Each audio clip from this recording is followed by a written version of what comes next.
Crislin Magnanao Arante is a 20-year-old third-year Bachelor of Secondary Education, major in Social Studies, student in Cebu Normal University main campus. She was born on December 6, 2004 in her hometown, Bunbon, Aloginsan, Cebu. Crislin enjoys exploring lots of different hobbies, such as playing different musical instruments and making dress. She also loves visiting different places, hoping and believing that every journey offers a new chance to experience and learn new things. Throughout her 3 years in college, she has been actively engaged in student leadership.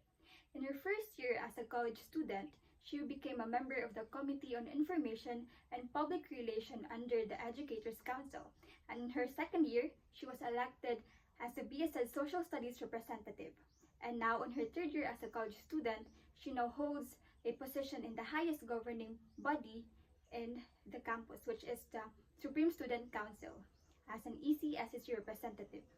Crislin's goal is to become a teacher who does not only teaches, but someone who can make a meaningful differences by igniting the passion and dream of her students. Honestly, I've never heard of CNU until grade 12.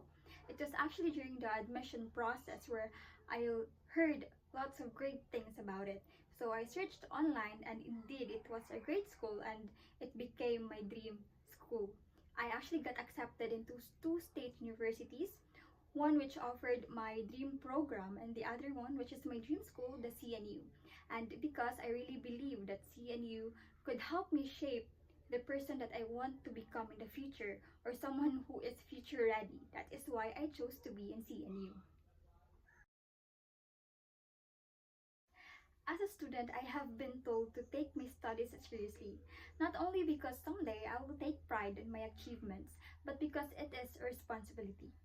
As a daughter and as a member of the community, which is considered as an Eskolar ng Bayan, I carry the duty to make use of the opportunity given to me wisely. For the past 16 years that I have been a student, I've consistently maintained good grades, showing my dedication to learning. And with that, I also make sure that I actively participate not just in school activities, but also in activities in our community. In this way, I strive to show that I am worthy of being called an Eskolar ng Bayan.